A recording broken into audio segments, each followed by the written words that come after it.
सुप्रभात बच्चों, मैं आपकी हिंदी की अध्यापिका और आज हम हिंदी का पाठ 9 शुरू करने जा रहे हैं जिसका शीर्षक है विशेषण। तो चलिए शुरू करते हैं बच्चों। पाठ 9 विशेषण, जिसे अंग्रेजी में क्या कहते हैं, एडजेक्ट। ठीक है, चलिए ये अनुच्छेद है, इसको पढ़िए बच्चों। ठीक है, और इनका उत्तर देना है आपको। राम सिंह एक प्रसिद्ध पर्यावरण प्रेमी है। इनकी पत्नी शीला कुशल गृहिणी है। इनकी बेटी साक्षी अनुभवी डॉक्टर है। इनकी जो बेटी है साक्षी अनुभवी डॉक्टर है। एक दिन वे अपनी पत्नी, बेटी और भतीजे आरुष के साथ अमेठी से लखनऊ जा रहे थे। आरुष लखनऊ की ऊंची ऊंची इमारतों को पहली बार देख रहा था। वह बहुत खुश था। ठीक है, तो इस प्रकार जो रंगीन शब्द है उनको देखिए। अब देखिए प्रश्न, राम सिंह कैसे पर्यावरण प्रेमी है? एक प्रसिद्ध, तो उत्तर आया प्रसिद्ध। शीला कैसी गृहिणी है? कुशल। ठीक है, साक्षी कैसी डॉक्टर है? अनुभवी। इमारतें कैसी है? ऊंची ऊंची। आरुष कितना खुश है? बहुत खुश है।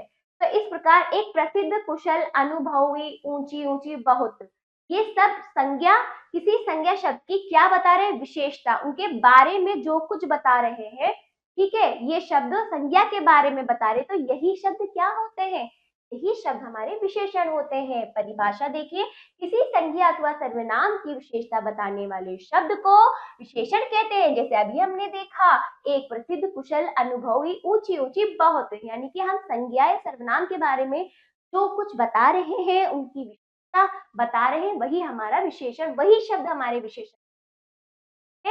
चलिए, ये तो हो गया विशेषण। अब देखिए विशेष्य किसे कहते हैं। विशेषण जिन शब्दों की विशेषता बताता है उसे विशेष्य कहते हैं। जैसे काली गाय वाक्य में काली शब्द विशेषण और गाय शब्द विशेष्य है।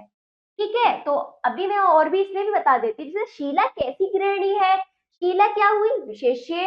ठीक है, कुशल आपका विशेषण, साक्षी आपका विशेष्य।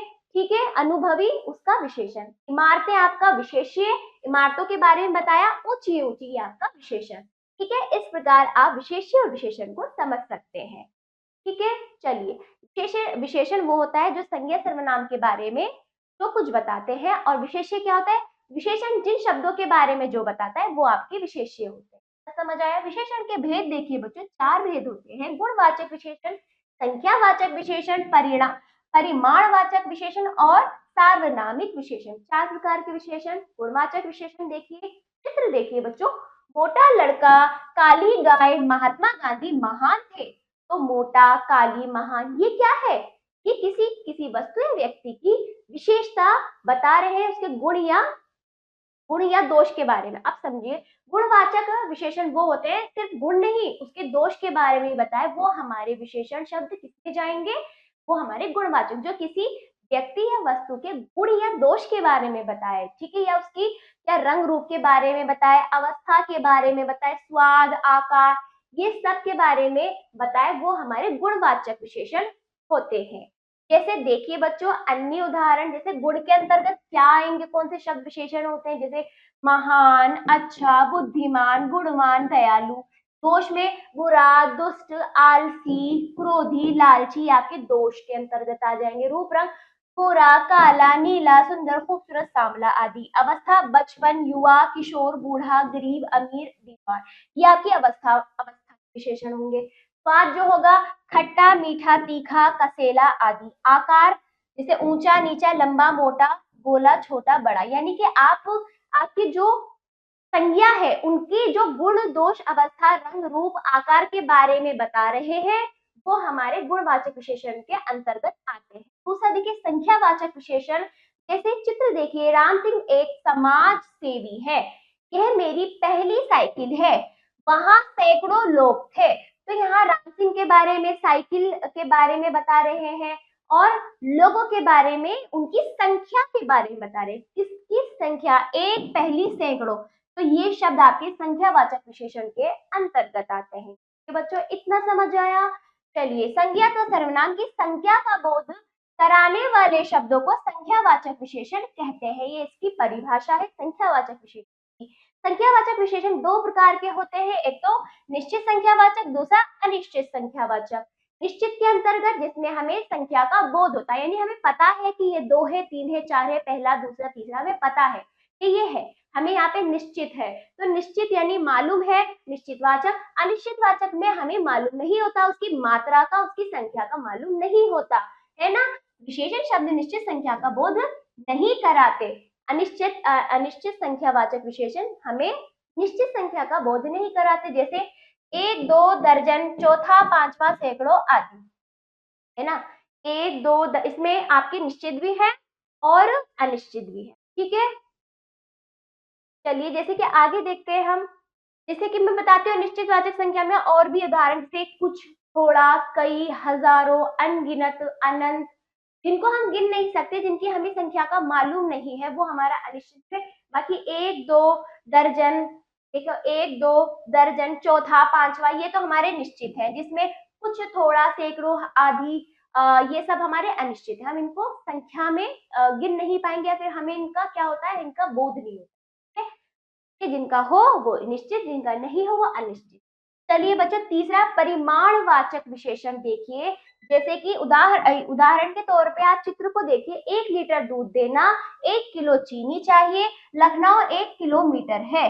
तो यहाँ पर क्या है, परिमाणवाचक, परिमाण दिखाया जा रहा है। देखिए ऊपर दिए गए वाक्यों में 1 लीटर, 1 किलो, 1 किलोमीटर संख्या शब्द की नाप तोल बता रहे हैं, है ना। नाप तोल के बारे में जो बताते हैं वो हमारे परिमाणवाचक, संज्ञा शब्द की जो नाप तोल के बारे में बताते हैं।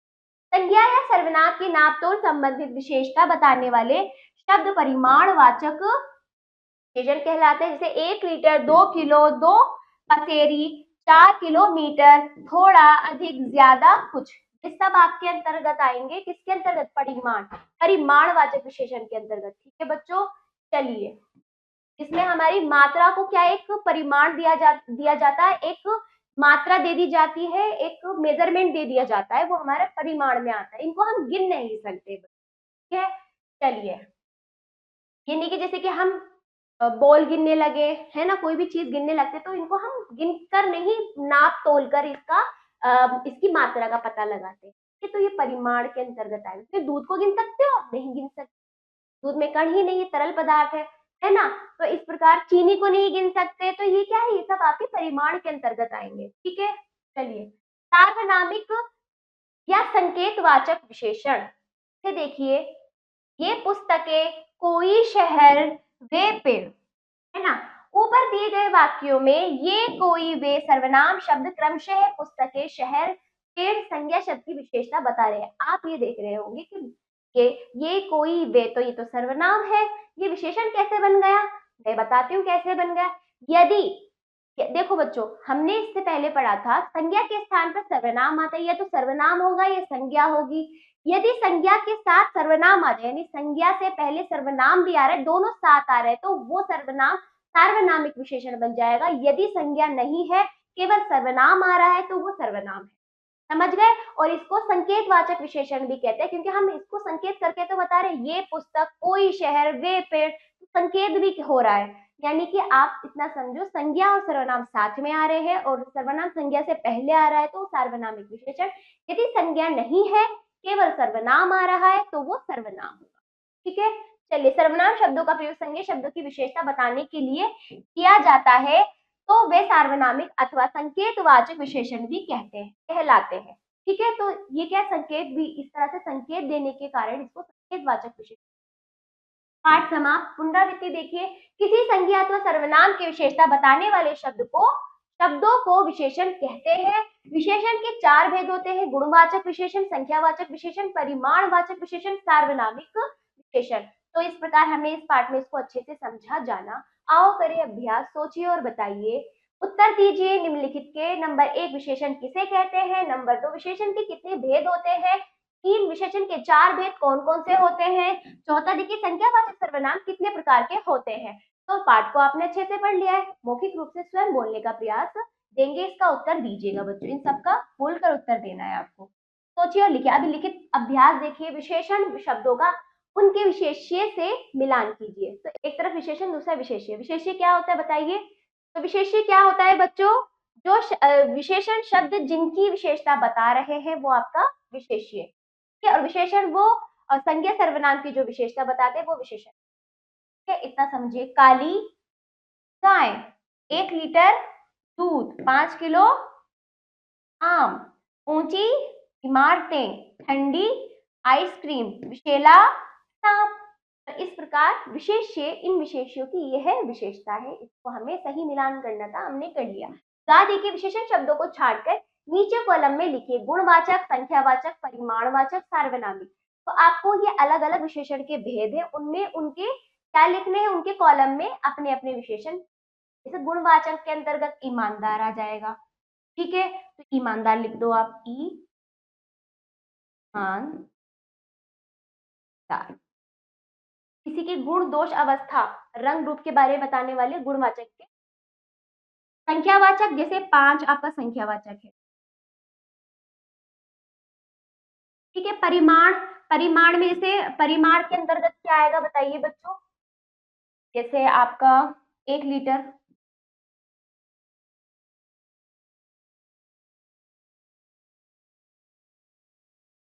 और सार्वनामिक के अंतर्गत क्या आएगा, जैसे ये बगीचे।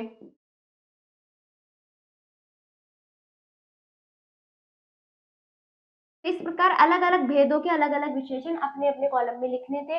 दूसरा देखिए बच्चों, इसे बड़ा है, किसी की विशेषता या अवस्था के बारे में बता रहे, बड़ा है तो आपका अवस्था या विशेषता या रंग रूप के बारे में, दोष गुण के बारे में बताने वाले शब्द हमारे गुणवाचक। बड़ा जो है आपका गुण में ही जाएगा बच्चों।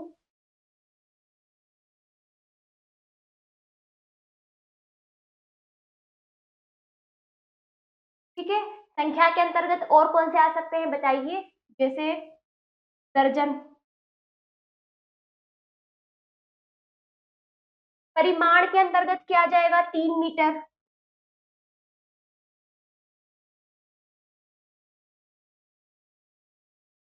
ठीक है, और सार्वनामिक में क्या आ जाएगा, सार्वनामिक में यह पेन।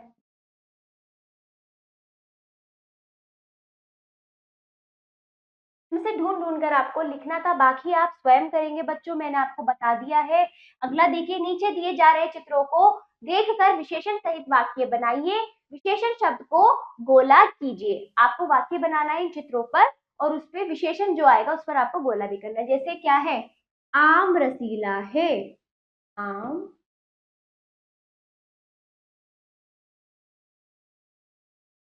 रसीला है। तो आपको रसीला, जैसे यह है विशेषण, तो इस पर आपको गोला बनाना है। रसीला, आम कैसा है, रसीला है, तो आम की विशेषता रसीला। और ये क्या है, ऊंट के 4 पैर हैं। ये ऊंट के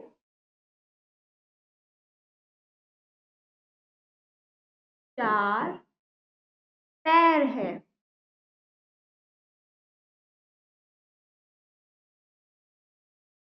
तो यहाँ पैर पर आपको गोला भरना था। ठीक है, अब ये वाला आप स्वयं करेंगे, ये आपका अभ्यास है। आम रसीला है, ऊंट के 4 पैर है।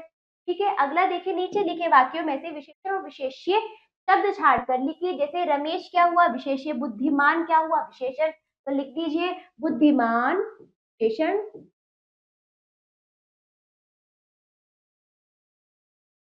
रमेश आपका विशेष्य।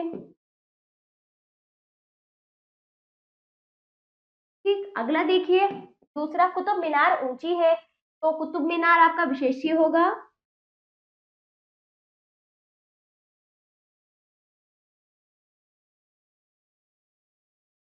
ठीक है, कुतुब मीनार, और उसकी विशेषता क्या है कुतुब मीनार की, ऊंची, तो ऊंची आपका विशेषण।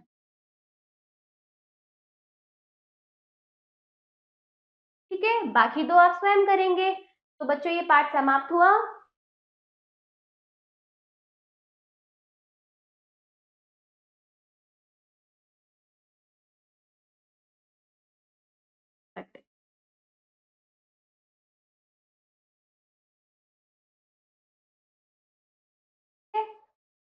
तो इस प्रकार देखिए बच्चों, ये पाठ समाप्त हुआ।